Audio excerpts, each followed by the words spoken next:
Welcome back to another episode of Notes on Nonsense. For those of you who are coming to this new, I have for a long time been asked to do my own little episodes on my podcast. And for the longest time, I just thought nobody wants to hear from me. And maybe you still don't. But many of you do. And in celebration of my new book that's coming out in December, The Year of No Nonsense, How a Little Less Bullshit Can Change Your Life, I decided to do little weekly shorts about what I think is bullshit. Now, these episodes are not rants or complaining, but they're meant to make you think about what kind of nonsense might be in your life and prep you and get you all revved up for the new book. And the reason I am so excited about the new book is because I truly believe it's life-changing. Now, that's not ego talking, that's implementation talking. So this book is about what I did in my year of no nonsense to really make some substantial changes that have impacted me for the better. And I hope they'll do the same for you. So let's get started with today's episode. Today's episode is entitled, Nose Rings Are Bullshit. You might wonder what the heck I'm talking about. So I want to tell you a little story. From a very young age, my parents were very conservative with dress, with hair, with all sorts of, be a good girl type things. And so, of course, all I wanted was to have bright red hair like Claire Danes in my so-called life. I wanted to pierce all parts of my body. I wanted to get tattoos. This was, I don't know if it came out of a reaction to being so conservative or being controlled and forced to, have everything a certain way. But regardless, I really love all those things. In fact, I find it very difficult to have normal colored hair.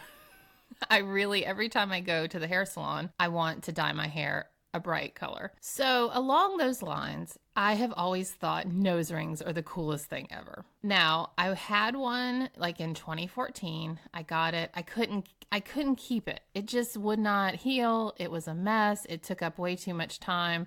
And then one night, because this is back when I was a drinker, I rolled over in the middle of the night and yanked the thing out. And any of you that you're probably cringing, I probably should have done like a cringe warning. But my point being, I've always loved nose rings. So fast forward a few more years, last Memorial Day, I decided I was going to go get a nice, tiny, simple gold nose ring. And I did. And boy, those things hurt, you guys. An initial piercing is like the worst. So I got my nose ring. It was just as ornery as the first one. In healing, I had to baby it. I had to do these salt packs. You would not, like some people have no problem with their nose ring healing. Me, on the other hand, I don't know what it is. My body does not like piercings. It's metal in your body, right? So maybe your body doesn't want that. So anyway, fast forward another year. I've spent an entire year of my life babying this piece of metal in my face. Now, in my book, I talk about nonsense and how we have big and small nonsense, but we have these things that are taking up space in our head, in our time, in our life. Some of it is necessary, but that's not perhaps nonsense. That's the question. But some of it is just truly nonsense that you are entertaining, that I am entertaining, and for what? This episode of Nose Rings Are Bullshit is my story about how I entertained this little piece of metal in my face for entirely too long. I was in the mirror last night, and it's weird because it'll heal completely, and then I'll bump it or knock it, and it will get swollen again, and I have to baby it. Literally, when I was writing my book last year, I was sitting at the coffee shop with a salt pack on my nose. Like, how silly is that, right? It's not even a real wound. It's not even something I have to tend to. It's ridiculous. But I loved it. It was something that was important to me in a weird way. It was something that I thought was cool, and I wanted it, and so I fought with it. Well, last night, I'm brushing my teeth in our tiny little master bath. That's another story for another day. My master bath is nonsense. I'll have to tell that one another time. But I'm in the tiny little master bath, looking in front of the mirror, and I'm looking at my nose, and so I get out like the tea tree oil and the stuff that I'm going to put on it before I go to bed in hopes that in the morning it feels better and looks better, right? And I'm looking at my reflection, and I thought, I cannot believe that I have written a book on nonsense and how to rid yourself of it, how to get rid of some bullshit in your life. And I'm letting this little piece of metal run my life. And for what? Because I like it. Because I like this little thing. Now, there are certain things in your life that you like and you work for because they result in because you achieve great results by them, right? And so you tolerate certain annoying things, like perhaps sticking to a meal plan or exercising the parts of your body that you hate to exercise. There's lots of things in our life that are total pains in the asses. Pains in our asses that we do because they result in something we want. And so, yeah, I guess I could apply that little, tirade to the nose ring. But when I weigh the cost and emotional and monetary trouble that this stupid piece of material had caused me, it made no sense. And so last night, as I'm standing in front of the mirror, I'm like, I'm done with this. This nose ring is bullshit. It's nonsense. It's coming out. And I pulled it out and I threw it in the trash. And I woke up this morning. And it's so funny because you talk about habits and how things are ingrained. Well, I spent all morning like trying not to touch my nose, just in the normal way you do when you have a nose ring. You don't want to touch it, which is stupid. It's your face. And so this morning I just put both my hands on the front of my nose and I rubbed it. And it felt so good.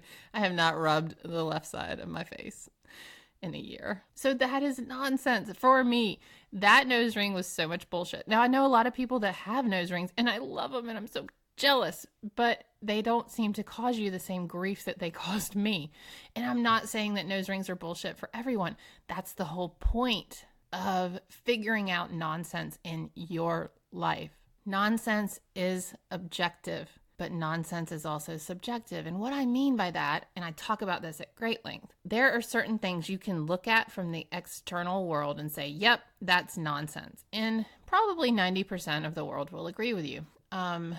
There is nonsense that is very subjective. And what I mean by that, for me, I have certain things, behaviors, people, places, things, food, events that I cannot entertain in my life anymore because they are nonsense to me. The problem is when we start to generalize nonsense as something that is black and white across the board for all people, because it's not that way. Nonsense is very different for everyone. And to get to the core of what's causing our suffering, of what's causing our being stuck, listen to the last episode, there's no such thing, of what's getting in the way of our motivation, listen to 2 episodes ago, there's no such thing as motivation.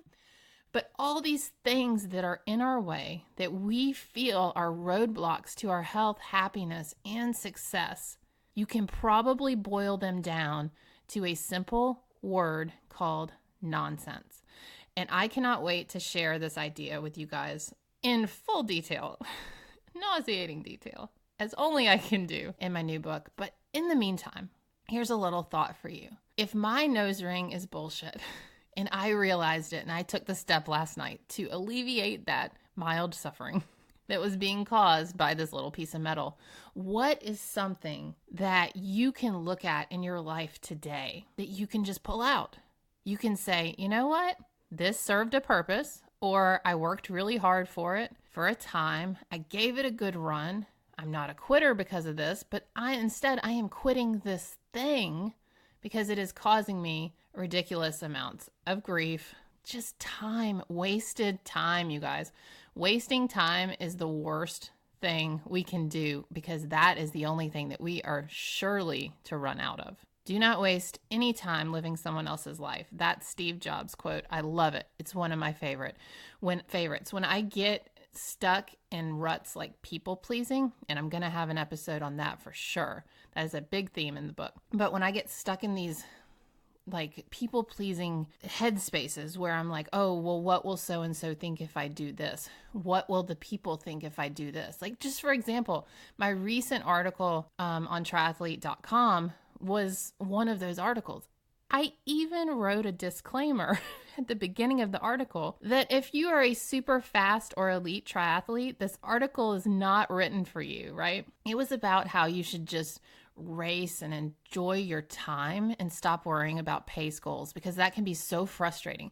And I don't mean that for everyone, but If you're someone who is repeatedly going to endurance races and you're finding yourself hating every moment because you're not going as fast as you think you should or as fast as you set a goal for, article was to encourage people to just for a season, to be consistent, do all your workouts, eat healthy food, really take care of yourself, and just go race. No expectations, let it all go. Well, as expected, the people that the article was not written for decided that they would just talk about it, and that's fine. I love it. Thank you. Please give me bad press. It's wonderful.